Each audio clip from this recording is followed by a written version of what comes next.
श्री स्वामी समर्थ. तुम्हा सर्वांचं स्वागत आहे आपल्या चॅनलमध्ये. आता संक्रांती लवकरच येणार आहे आणि मकर संक्रांतीच्या दिवशी साडी आणि बांगड्यांचे रंग निवडताना काही धार्मिक संकेत जे आहेत ते पाळले जातात. या दिवशी सूर्य उत्तर नारायणात प्रवेश करतो, त्यामुळे शुभ रंगाचा वापर केल्यास सकारात्मक ऊर्जा वाढते असे मानले जाते. धार्मिक परंपरेनुसार संक्रांतीला कोणत्या रंगाची साडी बांगड्या घालाव्यात आणि कोणते रंग टाळावेत यामागे खास कारणे सांगितलेली आहे. चुकीचे रंग वापरल्यामुळे नकारात्मक प्रभाव पडतो, तर योग्य रंग वापरल्यास सौख्य, समृद्धी आणि आरोग्य लाभते अशी श्रद्धा आहे. तर या व्हिडिओमध्ये आपण बघणार आहोत की संक्रांतीला शुभ मानले जाणारे साडीचे रंग कोणते आहे, कोणत्या रंगाच्या बांगड्या टाळाव्यात, यामागील धार्मिक व आध्यात्मिक कारण काय आहे, सौभाग्य वाढवण्यासाठी योग्य रंगसंगती कोणती आहे. तर चला आपण व्हिडिओला सुरुवात करूया.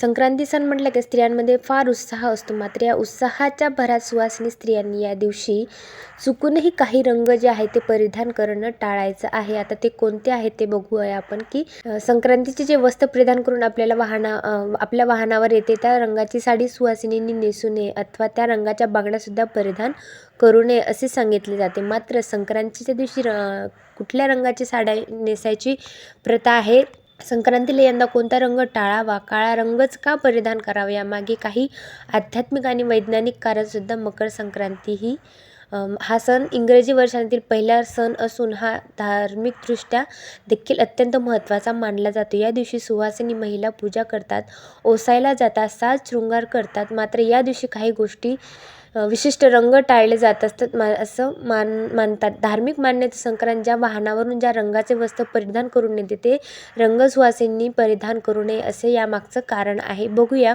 ज्योतिषशास्त्रानुसार सूर्य हा मकर राशीत प्रवेश करतो, तो काळ असतो मकर संक्रांतीचा. त्यामुळे या दिवशी सूर्यदेवाची देखील अर्घ्य देऊन पूजा केली जाते.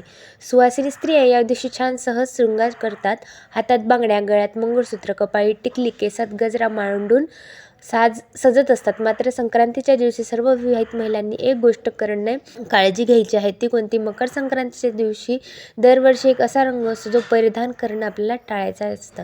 त्यामागचं कारण म्हणजे धार्मिक मान्यतेनुसार मकर संक्रांतीचे वस्त्र परिधान करून येते त्या वस्त्राच्या रंगाचे कपडे, साड्या किंवा बांगड्या सुवासिनींनी परिधान करू नये असं सांगितलं जातं. यंदा मकर संक्रांती पिवळ्या रंगाचे वस्त्र परिधान करून येणार असल्याने हा रंग चुकूनही महिलांनी या दिवशी वापरू नये. या रंगाची साडीच काय, पण या रंगाचे दागिने सुद्धा, टिकली, पर्स असे काहीच वापरू नये असं सांगितलं जातं. आता संक्रांती देवी ही सूर्याच्या संक्रमणाची म्हणजेच उत्तरायण प्रवेश प्रतीक मानले जाते.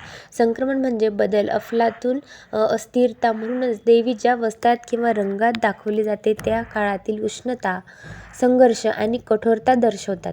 सुवासिनींनी स्त्रीचे प्रतीक मात्र स्थैर्य, सौभाग्य, समृद्धी आणि मंगलतत्व आहे. म्हणूनच संक्रमणाचे प्रतीक मानलेले रंग, वस्त्र तिच्यासाठी अशुभ मानले जातात. आता यंदा मकर संक्रांती देवीचे वस्त्र किंवा वस्त्र परिधान केलेला रंग पिवळा आहे, जो तपस्या, उग्रता आणि कष्टाचं प्रतीक मानला गेला आहे. म्हणूनच हा रंग यंदा तरी सौभाग्यवती स्त्रियांनी वापरू नये असं सांगितलं जातं आहे. मात्र आपल्याला प्रथेनुसार, परंपरेनुसार आणि मान्यतेनुसार आपण तज्ज्ञांच्या सल्ल्यानुसार पिवळा रंग परिधान करू शकता. खरं तर संक्रांती हा दानाचा सण आहे. देवीचे वस्त्र परिधान करणं म्हणजे स्वतःसाठी कठोरता स्वीकारणं तर परंपरेत सांगितलेलं आहे. म्हणूनच पिवळ्या रंगाचे वस्त्र, पिवळ्या रंगाच्या बांगड्या किंवा पिवळ्या रंगाच्या सौभाग्याच्या वस्तू यंदा संक्रांतीच्या दिवशी सुवासिनी महिलांनी परिधान करणं टाळावं असं सांगितलं जातं आहे. ग्रामीण आणि लोक परंपरेत असं मानलं जातं की संक्रांती देवी ज्या स्वरूपात असते ते या वर्षातील ग्रहस्थिती आणि वातावरण दर्शवते. त्या वस्त्राचे अनुकरण केल्यास सौभाग्यावर त्याचा विपरीत परिणामसुद्धा होऊ शकतो अशी श्रद्धा आहे. ही परंपरा अंधश्रद्धा नसून प्रतिकात्मक धार्मिक संकेतही मानला गेला.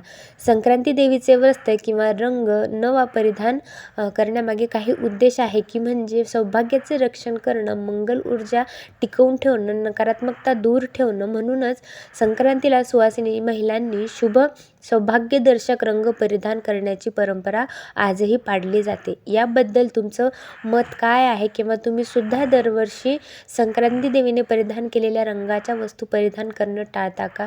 कमेंटमध्ये मला कमेंट करून नक्की सांगा. यंदा कोणता रंग शुभ असेल तर केशरी, लाल किंवा हिरवा रंग प्रामुख्याने यंदा वापरला जाऊ शकतो. हे सर्व सूर्याचं वर्ष समजले असल्याने केसरी रंग हा निश्चितच शुभ ठरू शकेल असं सांगितले जाते. तसेच लाल रंगाचा देखील शुभ कार्यात असते. या रंगाची साडी नेसू शकतात. तिसरा शुभ रंग म्हणजे हिरवा. मंगल प्रसंगी हिरव्या रंगाला सुद्धा महत्त्व आहे. हिरव्या रंगाची साडी आणि बांगड्या यंदाच्या मकर संक्रांतीला सुवासिनी महिलांनी परिधान करू शकता. याशिवाय आपला पिवळा रंग सोडता आपल्या आवडीचा कोणताही रंग तुम्ही वापरू शकता. जर तुम्हाला पिवळ्या रंगाची खूप हौस असेल तर यासाठी तुम्ही तज्ज्ञांचा सल्ला किंवा आपल्या मनाने सुद्धा परिधान करू शकतात. कारण शेवटी श्रद्धा महत्त्वाची आहे. आता संक्रांतीच्या वेळी काळा रंग प्रामुख्याने परिधान केला जातो. काळा रंग हा प्रामुख्याने शुभ कार्यात वर्ज केला जात असला तरी मंगल कार्यात काळ्या रंगाचा कपडा घालत नाही. मात्र मकर संक्रांतीला विशेष करून काळ्या रंगाची साडी नवविवाहित सुवासिनी आवर्जून घालतात. हलव्याचे दागिने घालून सजतात आणि फोटोही काढतात. हा काळा रंग परिधान करण्याचे कारण म्हणजे मकर संक्रांती हा सण थंडीत म्हणजेच हिवाळ्यात येतो. काळा रंग हा उष्णता शोषून घेतो, त्यामुळे या दिवशी या रंगाची साडी अनेक महिला नेसतात. तर यंदा संक्रांतीला कोणत्या रंगाची साडी नेसू नये किंवा कोणत्या रंगाच्या बांगड्या घालू नयेत आणि कोणता रंग विशेष करून संक्रांतीला परिधान करावा याबद्दल आपण संपूर्ण माहिती जाणून घेतली आहे. याही व्यतिरिक्त मकर संक्रांतीच्या या रंगाविषयी तुम्हाला काय वाटतं तुम्ही कमेंट करून नक्की सांगा. तुम्ही व्हिडिओ पाहिल्याबद्दल तुमचा खूप खूप खूप धन्यवाद आणि तुम्हाला व्हिडिओ कसा वाटला मला कमेंट करून नक्की सांगायचं आहे. श्री स्वामी समर्थ.